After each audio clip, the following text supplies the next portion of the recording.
आजकल पता नहीं क्यों मुझे थोड़ी शेरो शायरी सूझ जाती है, तो एक शेर आया दिमाग में अब, लेकिन आपके लिए नहीं था, लेकिन अब आ गया दिमाग में तो कह दे रहा हूं कि बेहिसाब हसरतें ना पालिए, जो पहले मिला है उसे संभालिए। कहां आप हरियाणा के चक्कर में आ गए? दिल्ली संभालो आप, पंजाब संभालो आप।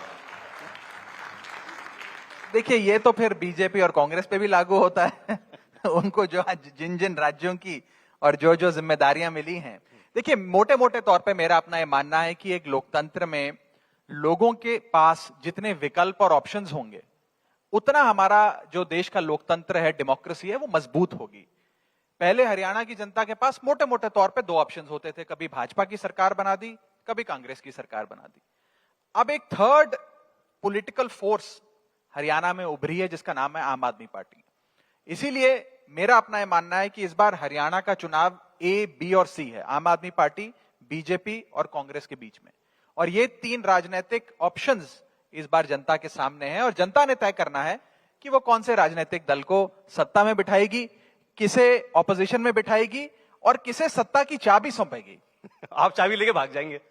अरे कितना वोट मिला था आपको 2019 चुनाव में?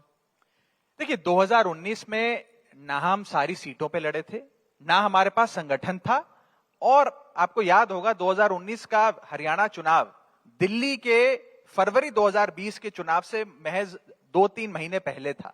हमारा सारा फोकस फरवरी 2020 में होने वाले दिल्ली चुनाव पे था, हरियाणा चुनाव पे नहीं था। दूसरा, पिछले चुनाव में हमारे पास पंजाब में भी सरकार नहीं थी, हम एक राष्ट्रीय पार्टी भी नहीं थे। तो बीते 5 सालों में जिस प्रकार से आम आदमी पार्टी की और अरविंद केजरीवाल जी की लोकप्रियता बढ़ी है, उसने हरियाणा में एक राजनीतिक ऊर्जा पैदा करी है आम आदमी पार्टी के हक में।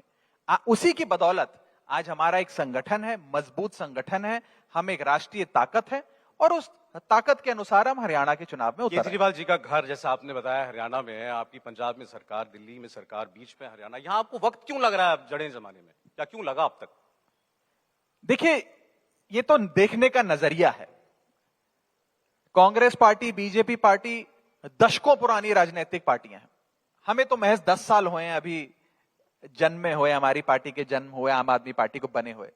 10 साल के भीतर आम आदमी पार्टी की 2 बड़े राज्यों में, महत्वपूर्ण राज्यों में सरकारें हैं, पंजाब और दिल्ली।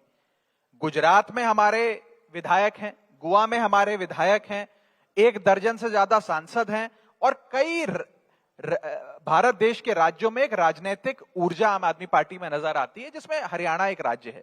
तो मुझे लगता है कि इतनी रफ्तार से आगे बढ़ने वाली शायद ही कोई पार्टी आजाद भारत के इतिहास में हुई होगी, और आम आदमी पार्टी का जो हरियाणा का ग्राफ है, वो तो वास्तव में सराहना के काबिल है, ना कि हम उसे एक इस नजरिए से देखें कि हमें को बहुत लंबा समय लग गया हरियाणा में। जब आप लोगों को पता है कि नहीं, मुझे नहीं मालूम, कांग्रेस पार्टी आम आदमी पार्टी इंडिया अलायंस का हिस्सा है, मिलकर चुनाव लड़े थे लोकसभा का। हरियाणा में भी आम आदमी पार्टी एक सीट पर चुनाव लड़ी थी, लेकिन इस बार गठबंधन नहीं हो रहा उनका। पंजाब में भी वैसे गठबंधन नहीं हुआ था, लेकिन गठबंधन करने की कोशिश हुई थी, और राघव चड्ढा जी अपनी पार्टी की तरफ से उसमें अपनी पार्टी की को रिप्रेजेंट कर रहे थे कि अगर ये अलायंस हो जाए तो बेहतर। और आपने, मुझे लगता है कि उस वक्त कहा भी था, आरजू भी है, हसरत भी है, उम्मीद भी है। उम्मीद कैसे टूट गई सर, नहीं हुआ अलायंस? देखिए, इंसान की जीवन की सारी आरजू और हसरतें पूरी तो नहीं होती हैं। क्या बात। तो ये वाली आरजू हसरत हमारी पूरी नहीं हुई। एक गठबंधन राष्ट्रीय स्तर पे इंडिया नाम से, इंडिया गठबंधन नाम से बनाया गया। राष्ट्रीय स्तर पे वो गठबंधन आज भी कायम है, जिसमें कांग्रेस पार्टी, आम आदमी पार्टी, अन्य राजनीतिक दल साथ में है। वो राष्ट्रीय स्तर का गठबंधन राज्यसभा और लोकसभा में भी मजबूती से एक परिवार की तरह एकजुट होकर चुनाव लड़ता है। क्योंकि हम एक गठबंधन के राष्ट्रीय स्तर पे हिस्सा थे, विचार काफी हद तक समान थे, इसलिए हमने ये प्रयास किया कि हरियाणा में भी एकजुट होकर चुनाव लड़ा जाए। और उसकी एक पृष्ठभूमि है। उसकी पृष्ठभूमि यह है कि हरियाणा में लोकसभा का जो 2024 का चुनाव अभी हाल ही में समाप्त हुआ, उसमें आम आदमी पार्टी और कांग्रेस ने गठबंधन में उस चुनाव को लड़ा, एक परिवार की तरह उस चुनाव को लड़ा, जिसमें एक सीट हमारे खाते में आई, और उस सीट पर आम आदमी पार्टी का बेहतरीन प्रदर्शन रहा। हमें 42% से ज्यादा वोट उस पर मिला। हमारे प्रत्याशी मात्र 29,000 वोटों से वो चुनाव हारे। जो 20 लाख मतदाताओं का जो एक बहुत बड़ा लोकसभा क्षेत्र में होता है, उसमें 29,000 वोटों की हार को हार नहीं कहा जाता। तो एक बहुत अच्छा प्रदर्शन रहा। और साथ में उस लोकसभा क्षेत्र में 9 विधानसभाएं आती थी। 9 विधानसभाओं को समेटकर वो एक लोकसभा सीट बनती है। उन 9 विधानसभाओं में से 4 विधानसभाएं आम आदमी पार्टी ने लोकसभा में भी जीती। तो यानी कि 40% से ज्यादा स्ट्राइक रेट आम आदमी पार्टी का लोकसभा में रहा। उसी की पृष्ठभूमि, उसी के बैकग्राउंड में हमने एक गठबंधन बनाने का प्रयास किया, अथक प्रयास किया। प्रयास दोनों तरफों से था। आरजू और हसरत भी दोनों राजनीतिक दलों की थी, हाईएस्ट पॉलिटिकल लीडरशिप की थी।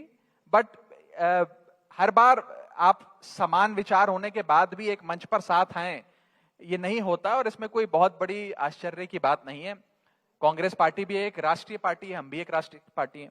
वो भी एक राजनीतिक ऊर्जा भरी फोर्स है, हम भी एक राजनीतिक ऊर्जा भरी फोर्स है। तो हम भी चुनाव लड़ रहे हैं, पूरे दमखम से लड़ रहे हैं।